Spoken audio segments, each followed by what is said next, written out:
bertanggungjawab dengan baik terhadap saya dan juga anak.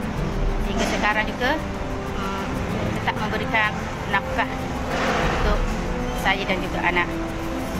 Dalam dunia hari ini, setia hanya jadi bahan ketawa dan pengorbanan sering dibalas dengan pengkhianatan. 6 tahun Nurul Syazwani bertahan, memegang tangan suami yang lumpuh melawan dunia tanpa mengeluh. Tetapi bila suami sudah pulih dan boleh berjalan semula, balasannya bukan pelukan terima kasih ditinggalkan demi wanita lain. Beginilah wajah sebenar sesetengah lelaki yang hanya tahu mengemis simpati ketika lemah, tetapi angkuh menikam belakang saat diberi peluang kedua. Syahmi mungkin menganggap dirinya bebas, tetapi dosa mengkhianati orang yang pernah mengangkatnya dari lumpur tetap kekal dalam sejarah hidupnya.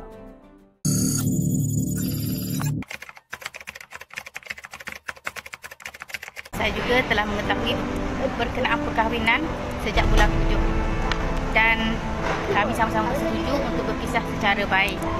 Dalam dunia yang kononnya mendabik dada tentang nilai setia dan kasih sayang, kisah Nurul Syazwani menjadi satu tamparan keras ke muka masyarakat. Wanita ini yang membuktikan kesetiaan sejati dalam bentuk paling getir, akhirnya dikhianati dengan tawa hina oleh insan yang pernah berjanji sehidup semati. Kisah ini bermula, Nurul Syazwani mula mengharungi dugaan berat apabila suaminya, Syahmi, terlibat dalam satu kemalangan ngeri pada tahun 2018. Kemalangan itu meragut keupayaan fizikal Syahmi, menyebabkan dia lumpuh dan memerlukan penjagaan rapi sepanjang masa. Di sinilah bermulanya ujian sebenar buat seorang isteri. Bukan sekadar lafaz dalam akad, tetapi membuktikan arti cinta dalam bentuk yang paling tulus. Tanpa banyak soal dan keluhan, Syazwani memikul amanah ini. 6 tahun lamanya dia menjadi jururawat tidak bergaji, menjadi tangan dan kaki kepada suaminya, memandikan, menyuapkan makanan, membersihkan najis, kerja-kerja yang tidak semua mampu lakukan. Apatah lagi untuk bertahan berterusan tanpa upah dan penghargaan. Bukan sekadar tugas fizikal, Nurul Syazwani juga berhadapan dengan tekanan emosi yang luar biasa. Melainkan kerana seorang suami yang lumpuh bukanlah satu tugas mudah. Ada ketika suami merajuk, memberontak, emosi tidak stabil. Semua ini memerlukan kesabaran seorang wanita yang luar biasa kental. Masyarakat hari ini gemar mengagungkan watak-watak fiktif dalam drama bersiri, tetapi kisah sebenar seperti ini dibiarkan sepi tanpa penghormatan sewajarnya. Siapa sangka selepas bertahun-tahun berkorban, Nurul Syazwani akhirnya dihadiahi dengan pengkhianatan yang menyakitkan hati. Pada tahun 2024, Syahmi mengambil keputusan untuk berkahwin lagi. Ya, selepas bertahun-tahun dilayan seperti raja meskipun sudah lumpuh, Syahmi memilih untuk membuka lembaran baru. Tetapi bukan bersama wanita yang membuktikan cinta sejatinya selama 6 tahun itu. Wanita yang dipilih Syahmi untuk menjadi suri hidup barunya dikenali sebagai Eva. Dengan penuh dramatik, mereka berkahwin pada 10 Februari 2024, meninggalkan Syazwani dalam situasi terbuang, seolah-olah segala jasa yang pernah ditabur tidak pernah wujud. Peristiwa ini benar-benar menampar logik akal. Jika suami itu lumpuh dan isterinya meninggalkannya, masyarakat pasti pantas mengecam wanita tersebut sebagai kejam. Tetapi apabila wanita itu tetap setia dan suami pula yang mengkhianati, masyarakat memilih untuk membisu dan menormalisasikan pengkhianatan.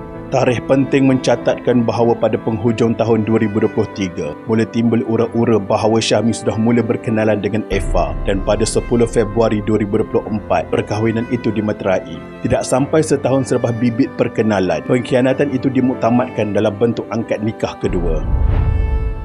Kemalangan yang menimpa Syahmi pada tahun 2018 itu sepatutnya menjadi detik untuk lebih menghargai isterinya, bukannya mencari alasan untuk berpaling arah. Malangnya, dunia ini ada kalanya lebih menghargai mereka yang kuat zahir, bukan mereka yang kuat jiwa. Syazwani dalam kesabarannya tidak pernah mengadu di media sosial, tidak pernah menceritakan keburukan suaminya ketika menjaga Syahmi. Dia memilih untuk merahsiakan aib suami kerana bagi dia, maruah suami adalah maruah dirinya juga. Sebaliknya, kisah sebenar suaminya terbongkar selepas berita perkahwinan kedua itu disebar luas oleh netizen. Lebih menyakitkan, tindakan Syahmi berkahwin lain dilihat tidak sensitif langsung terhadap pengorbanan 6 tahun isterinya, seolah-olah segala kesakitan, peluh, air mata dan masa mudi yang dikorbankan itu tiada nilai langsung. Dalam satu kabar angin lain, disebutkan bahawa keluarga Syahmi memainkan peranan penting dalam episod malang ini. Dalam konteks ini tidak sukar untuk memahami kenapa setengah pihak mahu menyingkirkan Syazwani secara halal, iaitu dengan mendorong Syahmi untuk berkahwin baru sekaligus mengabaikan wanita yang telah banyak berkorban untuknya.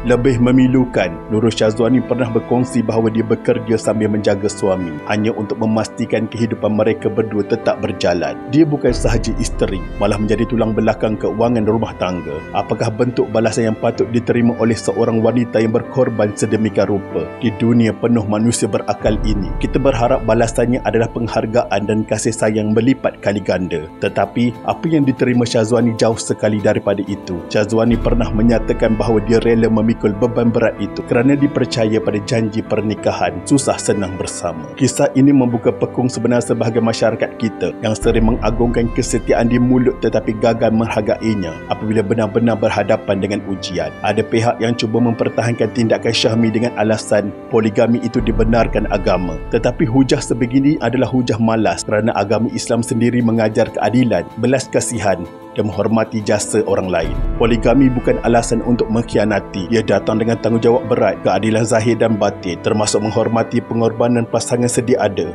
Malangnya, dalam kes ini, nilai-nilai itu ditinggalkan di tepi jalan. Sebahagian netizen mempertikaikan mengapa selepas pulih sedikit, baru Syahmi memilih untuk berkahwin lain. Mengapa bukan semasa dia masih dalam keadaan lumpuh sepenuhnya? Tidak hairanlah apabila majoriti masyarakat, terutamanya wanita, menyatakan kemarahan mereka terhadap peristiwa ini yang dianggap simbol kepada ketidakadilan yang sering menimpa wanita dalam institusi perkahwinan moden. Syazwani kini menjalani kehidupan baharu. Walaupun luka di hati itu belum sepenuhnya sembuh, dia tetap berdiri teguh. Sesungguhnya, wanita sepertinya tidak perlukan lelaki untuk membuktikan nilai dirinya. Kehidupan baru Syazwani membawa satu pengajaran penting. Kadangkala Allah membuang sesuatu daripada hidup kita kerana dia ingin menggantikan dengan sesuatu yang jauh lebih baik. Syahmi mungkin kini berbahagia dengan pilihan hidupnya, tetapi sejarah hidupnya sudah tercala dengan satu dosa besar, mengkhianati wanita yang telah menjaga dirinya ketika dia paling tidak berdaya. Kalau ada anugerah wanita berhati wajar, Nurul Syazwani layak dinobatkan tanpa perlu dipertandingkan. Dia bukan sekadar isteri, dia adalah lambang kekuatan wanita dalam arti sebenar. Sementara itu, masyarakat perlu sedar, bukan semua cerita cinta berakhir dengan bahagia. Ada cinta yang dihancurkan bukan oleh takdir, tetapi oleh kerakusan manusia sendiri. Tidak semua orang dihukum atas pengkhianatan yang mereka lakukan, tetapi jangan lupa, hukuman Tuhan tidak pernah tersilap alamat. Orang boleh bermuka-muka di dunia, tapi pada akhirnya mereka akan membayar harga di tempat yang tiada kompromi. Bahagia atas air mata orang lain, itu bukanlah kemenangan. Itu cuma menangguhkan kehancuran yang pasti datang. Biarlah dunia terus menari dengan topeng berpura-pura, tetapi sejarah menulis ada seorang wanita bernama Nurul Syazwani yang mencintai tanpa syarat, setia tanpa noktah, lalu dihancurkan oleh suami yang dicintainya. Kehormatan yang gugur tidak akan pernah ditebus dengan lafaz akad baru. Sejarah tidak melupakan pengkhianat dan dunia tidak pernah menghormati lelaki yang menikam wanita yang pernah menyelamatkan maruahnya dari menjadi manusia yang tidak berguna. Sekian, terima kasih.